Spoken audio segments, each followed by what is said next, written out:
verte. Tous les Brugeois sont dans le rectangle quasi. Et tous les Gantois aux abords du grand rectangle. La tête au deuxième et la latte.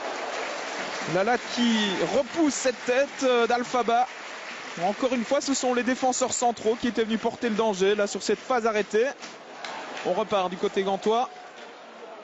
Et on relance correctement dans les pieds d'El Ganassi. Encore une fois, c'est très bien joué de la part d'El Ganassi. Jorgensen, il a du champ pour frapper. La balle repoussée par Verbis dans les pieds de Koulibaly. Et le poteau qui vient à la rescousse des Brugeois. Ce n'est pas terminé.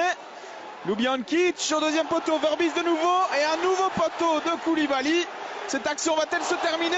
Eh bien oui, avec une frappe à côté de Yacine El Ganassi. Eh bien une action complètement folle dans ce match.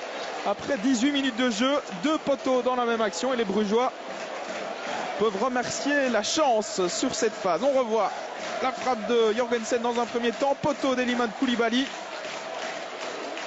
Et puis ça va encore être un peu du flipper ici avec une balle repoussée par Verbis. Koulibaly qui manque vraiment de chance sur cette action mais qui aurait dû conclure d'aussi près. Alors le premier but tombera-t-il sur phase arrêtée? Premier corner pour le cercle de Bruges. Déviation deuxième poteau et Dominique Fowley qui se loupe et qui est surtout allé percuter le poteau sur cette action. Invariablement, c'est encore El Ganassi qui donne ce coup de coin. Koulibaly, la tête, le sauvetage miraculeux de Verbis une deuxième fois. Et on dégage du côté de Neto. Et bien là, les Brugeois peuvent remercier leur gardien qui a encore fait des miracles sur cette action. On revoit la tête d'abord de Koulibaly. Et puis, c'est un peu chanceusement que Bram Verbis sort ce deuxième ballon. C'est toujours 0-0. Et ce n'est pas les occasions qui manquent du côté gantois. Mais on ne parvient pas à concrétiser pour l'instant.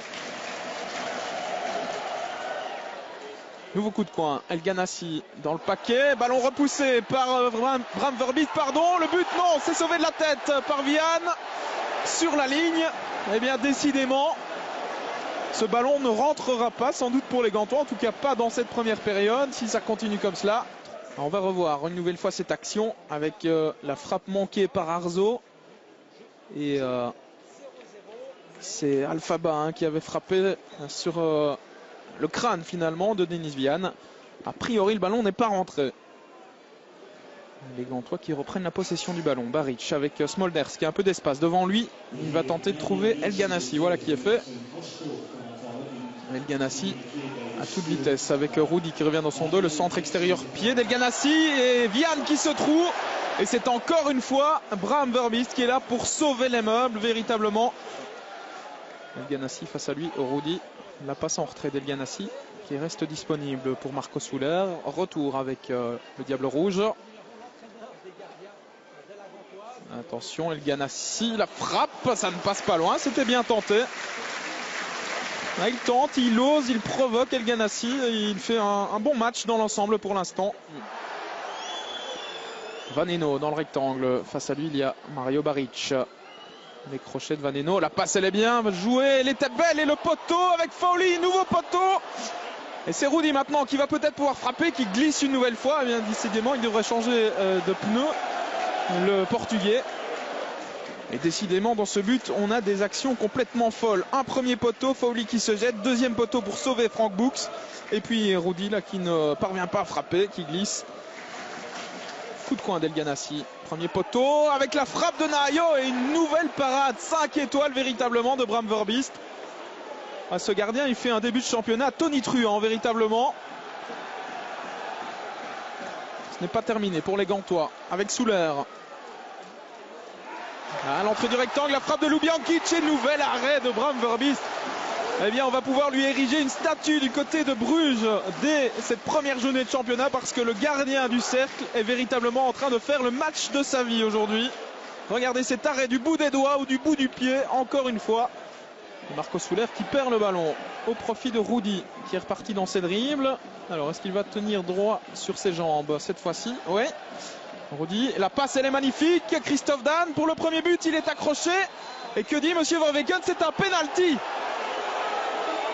Penalty pour le cercle de Bruges. Eh bien il va falloir revoir cette action parce que j'ai quand même l'impression que Christophe Dan est tombé à contre-temps dans cette action.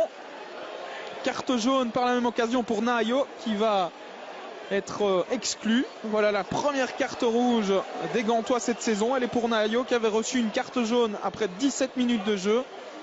Et pas de doute dans le regard de Monsieur Verweken. On va revoir ça avec Christophe Dan qui glisse véritablement tout seul.